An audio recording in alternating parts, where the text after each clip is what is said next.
Y el blanco y negro. La manera fácil y barata de hacer arte.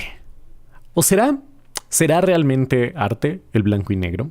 Para poder entender bien esto, primero tenemos que entender un poquito de dónde viene la fotografía y cómo llegó esto o esta herencia de la fotografía al cine.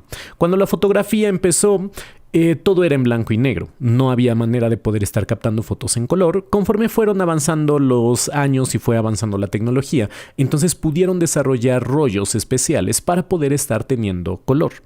En esos tiempos dicen por ahí historiadores de la fotografía y parece que hay registros que había fotógrafos que pensaban que si tú tomabas una foto en color, entonces ya dejaba de ser arte la fotografía.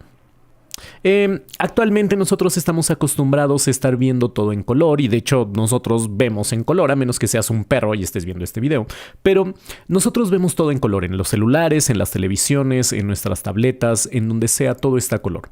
Cuando tú quitas el color, se crea un impacto visual porque tu cerebro no está acostumbrado a ver las cosas en blanco y negro.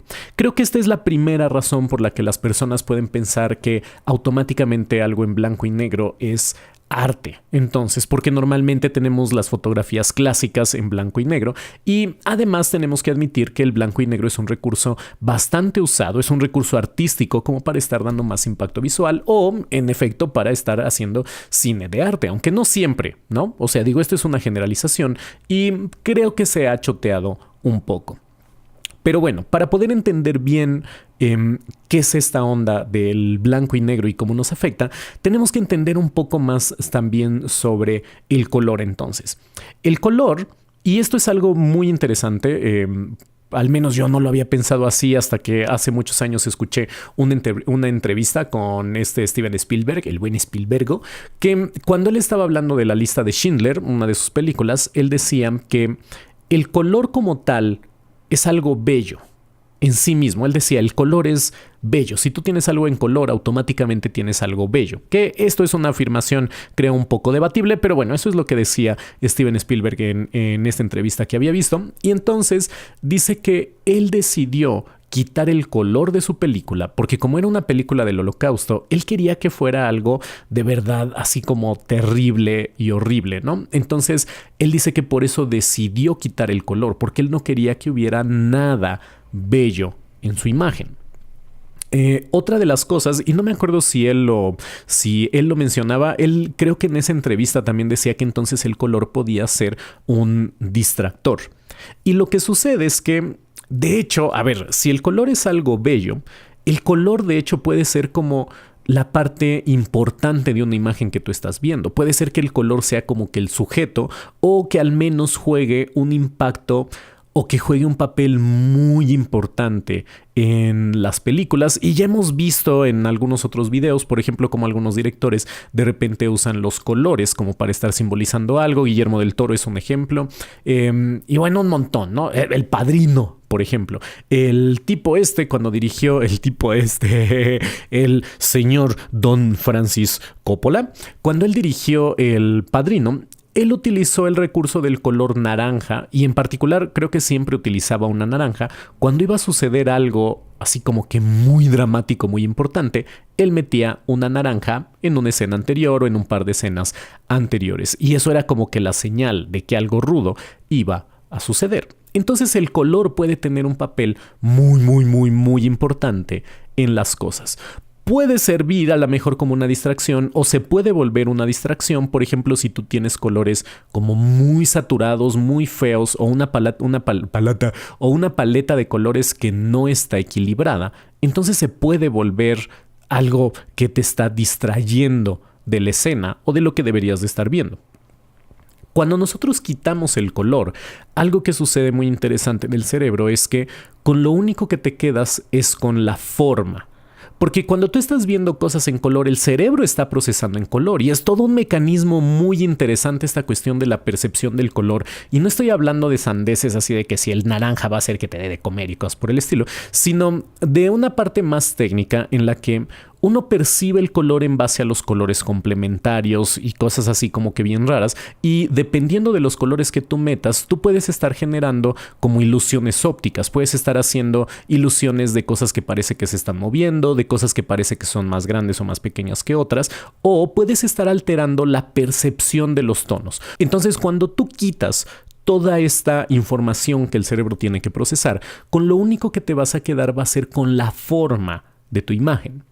¿Y qué es esto de la forma? Bueno, literalmente es la forma, las figuras, los contornos, las siluetas, pero en particular en la cuestión del cine te vas a estar quedando también con la posición de los objetos en la escena, cómo se están moviendo, cómo están distribuidos, cuál es el peso visual de los objetos, porque los objetos tienen un peso visual. Puede haber cosas que te llaman más la atención, ya sea porque son objetos que tienen más luz o que están más oscuros, o a lo mejor simplemente son más grandes y entonces tienen más presencia que algún otro objeto en tu escena. Entonces, cuando tú quitas el color, te quedas únicamente con esta forma.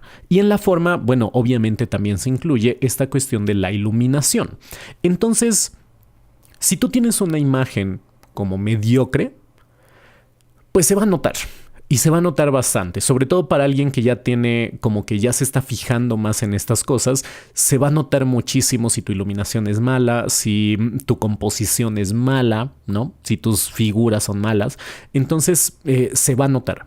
Sin embargo, sigues teniendo el impacto visual del blanco y negro, de que nosotros estamos acostumbrados a ver todo en color, y entonces si tú quitas el color, como que a la mejor y automáticamente te pone en una frecuencia de decir, oh, creo que estoy viendo arte, ¿no? Y a lo mejor ya está mal hecho.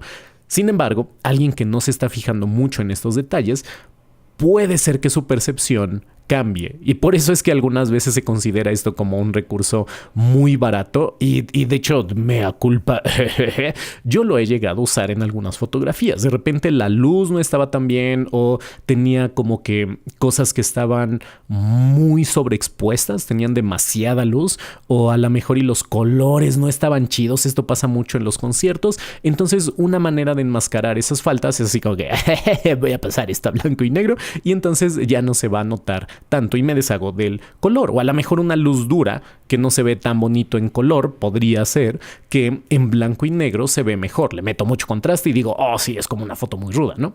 Entonces es un recurso que se puede estar usando. Pero del otro lado también funciona. Si tú tienes una buena iluminación, si tú tienes una buena composición, si tú tienes un buen bloqueo de escenas. El bloqueo de escenas, no sé si ya había hablado de eso, cómo se están moviendo las cosas dentro de la escena, cómo están cambiando las cosas dentro de la escena. Si tú tienes una buena composición, entonces tú metes todas estas cosas buenas que tú ya tienes y le agregas el impacto visual de tener las cosas en blanco y negro, que tu cerebro dice, wow, ¿por qué no estoy viendo el color? Entonces creo que esto va a potencializar la belleza de una imagen que tú estés viendo, ya sea en fotografía o en video, en cine, ¿ok?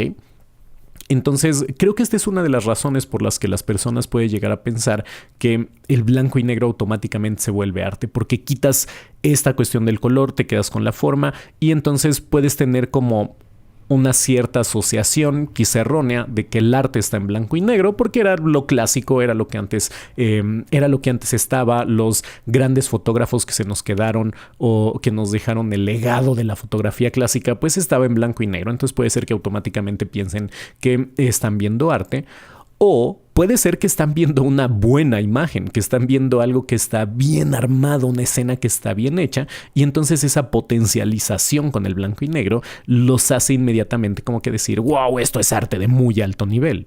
Pero el blanco y negro no lo vuelve arte como tal. Y entonces, conforme tú vayas poniendo más atención a estas cosas, cuando veas un blanco y negro de una mala escena, inmediatamente vas a saber y vas a decir, quisieron esconder todos estos fallos porque todo está horrible, y entonces lo pasaron a blanco y negro.